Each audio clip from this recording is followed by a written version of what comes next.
It has been 12 years since one of the largest inland oil spills in U.S. history. That happened right here in West Michigan in a creek along the Kalamazoo River when an Enbridge energy pipeline burst. New at 6, Fox 17's Lauren Coomer spoke with one man who recounts that day and tells us how the impact carries on.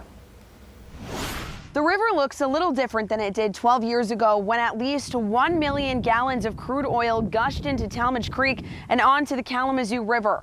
People who saw it say it ran black. We remember it well because it did impact this whole area very significantly. On July 25, 2010, just before 6 p.m., Enbridge Energy's Line 6B carrying diluted bitumen burst near Marshall and polluted almost 40 river miles. It came in that there was an odor, a strong odor come from the river, and then it was determined that a pipe over in Marshall had ruptured and had spilled oil into the little creek that ran into the Kalamazoo River, and then that flowed and carried it on down this direction. Jeff Hepler, the chief of police and village manager in Augusta, says he was notified of the incident that evening. While it took time for Enbridge to determine what had happened, work to clean it up started right away. We went over to see what we could do to help stop this thing from getting this far. The Kalamazoo River at that time had very little access to it, so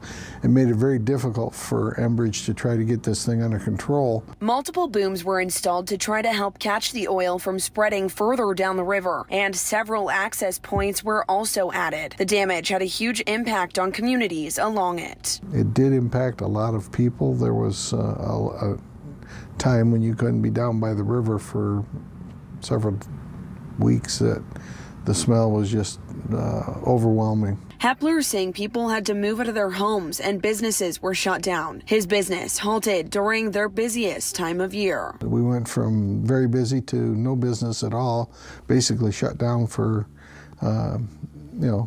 I think a couple of weeks or so. So it did impact us. Enbridge sent us a statement saying in part, quote, "Since then, we have invested more than $8 billion on maintenance, inspection, and leak detection across our crude oil pipeline system, leading to record safety performance across our liquids pipeline system," end quote. And while Hepler says there was hesitation to be along and in the river for a while, he believes it's been getting back to normal. You see the wildlife is back in it now. They did a lot of cleanup with the animals, the birds and whatnot, to do what they can for them. So, but yeah, I think it's getting back to normal. Energy companies have also started hosting a pipeline training program to keep local law enforcement agencies and government officials informed in case of an emergency. Reporting in Kalamazoo County, Lauren Coomer, Fox 17 News. Well, Josh, apparently